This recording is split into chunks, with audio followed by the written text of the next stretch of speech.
Right, Coach. 88-68 win over Eastern, 5 wins in a row, 8-2 on the season. Just start with an opening statement about tonight's game. Well, we're thrilled with the win. To beat another Division I school by 20 points, that's a good day. And this team's done it 3 of their last 4 Division I opponents. So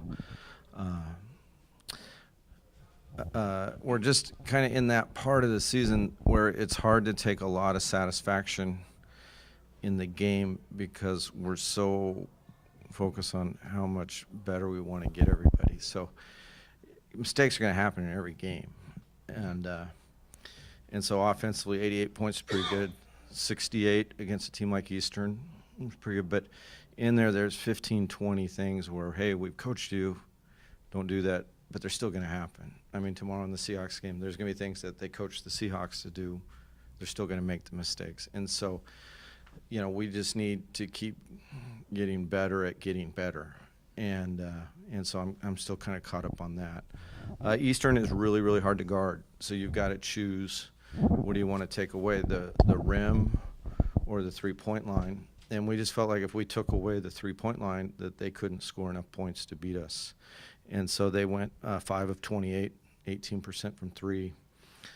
So that's only 15 points, which is probably, as you look into their season, going to be a low number for them. And then to get 53 points at the line and at the rim is good for them.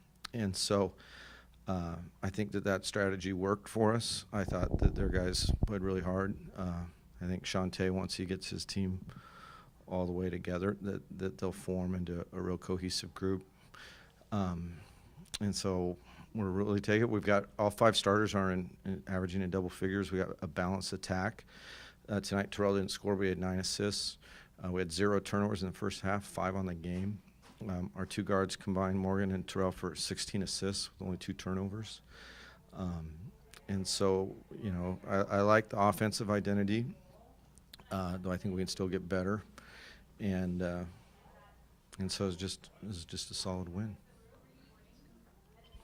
Couple things. So I won't bug you about this again, but was it easier this time around, much easier than it was last time? Yeah, the preparation for the game was a whole lot easier for me. And then when we got into the game, it was a little harder. Just when some of the guys on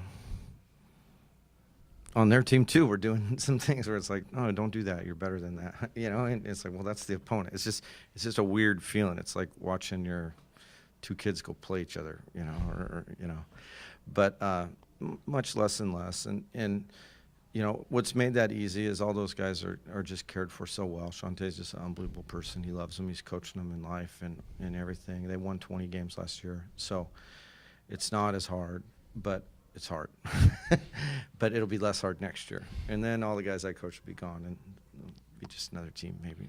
And with all that said, I can't reiterate enough.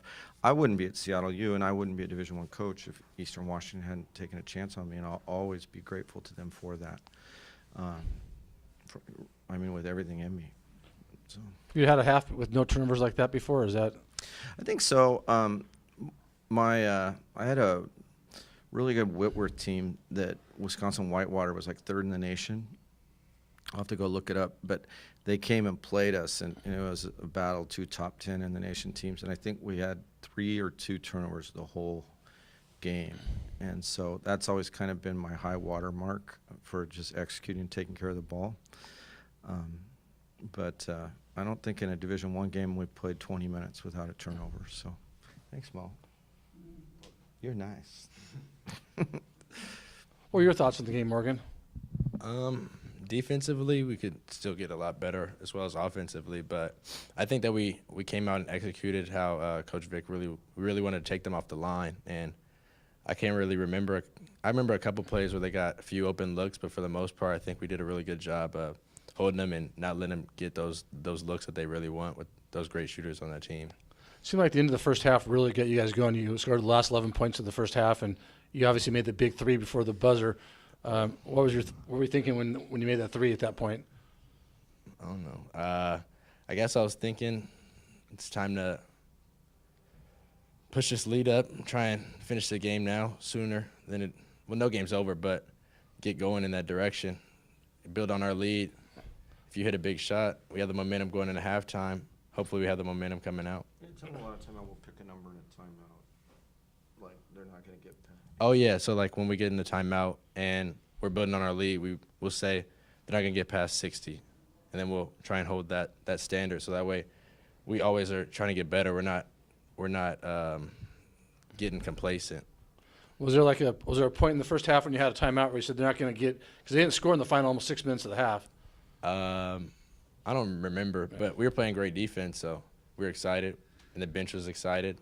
I think that always gets the people on the floor a little more excited when the bench is into it, and we're getting stops after stops. Maybe not what the fans are coming here. They want to see the dunks and the lobs, but we know that when we play defense, we can be really good.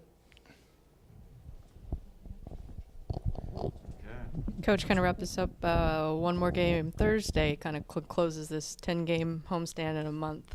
How do you look at this? Yeah, so Thursday is our conference, the WAC and the Summit League have a challenge against one another, and so it's our turn to represent our conference. I know a lot of the schools in the conference were doing that today. So Omaha, a veteran coach, they've had success. I saw a little bit of their Arizona State game, but didn't peek too far ahead. But it'll be definitely a quality opponent. When we beat Denver, I would have liked that to be the Summit WAC Challenge, and we could have changed the schedule and told them they don't have to come. But so it's the next opportunity. We're 8-2, and that's what stands between us and being 9-2. And then I was told today that it's the best start since like the 60s or something like that in the pregame radio interview. And I thought that was pretty cool. So I keep hearing all these things that you guys are doing that go back to before I was alive, because I'm a young coach. And so it's pretty cool. Let's Thanks. keep it going, Humbo. Thanks, All right. Coach. Thanks. Thank you, guys.